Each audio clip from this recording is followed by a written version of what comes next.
Julie, Frank, Bill Small tells me he discovered his talent for drawing after he retired from his job as a project manager for engineering company Bechtel.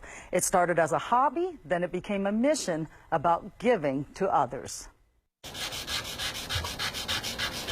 It gives me an enormous sense of satisfaction. The people in the portraits by Bill Small are often victims of gun violence, drunk drivers, suicide, and other complex circumstances of untimely traumatic deaths. They include babies, children, and adults. The drawings are gifts to their families. I get some wonderful thank you notes from people who are obviously feeling a great deal of pain. The 74-year-old works with Mothers Against Drunk Driving, the Contra Costa County Crisis Center, and anti-gun violence nonprofits to find grieving families. He says he picked up a piece of paper and 2 pencils 5 years ago to draw his grandchildren. Actually, I started with these guys. They're now 5. Small says when the Sandy Hook massacre happened December 2012, he decided to focus on helping people turn their grief into a remembrance of their loved ones.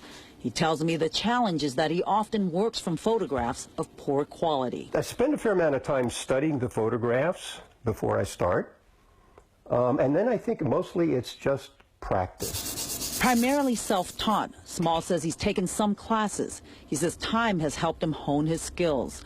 The desire to capture the essence of the person for their families is perhaps his greatest motivator. And that's what I'm trying to capture in the portrait is this is the person as I remember them. And they can focus on the good times and not what they've lost. I don't want to cry, but yeah. It's very touching and very moving. Maddie Scott of San Francisco is a recipient of Small's artwork. Her son, George C. Scott, was shot and killed in San Francisco in 1996. Small has drawn 3 portraits of Maddie's son. They're healing for me.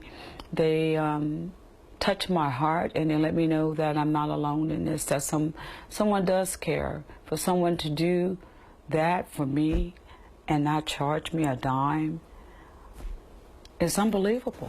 Small says the art of giving is rewarding. It helps me put everything in my life in perspective, because when you're drawing pictures of people that are gone, your problems sort of fade away.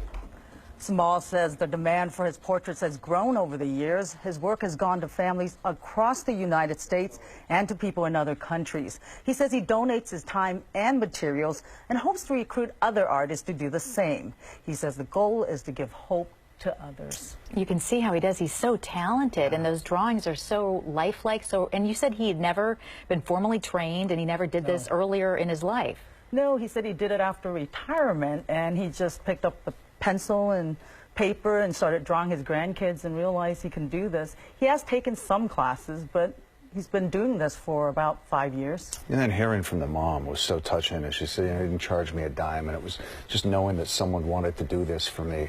That was really nice. I asked him, how much does this cost him? He said, really nothing but the postage to send it out to people. Wow. So it's amazing. Nice story. Comes Thanks, from Amber. his heart.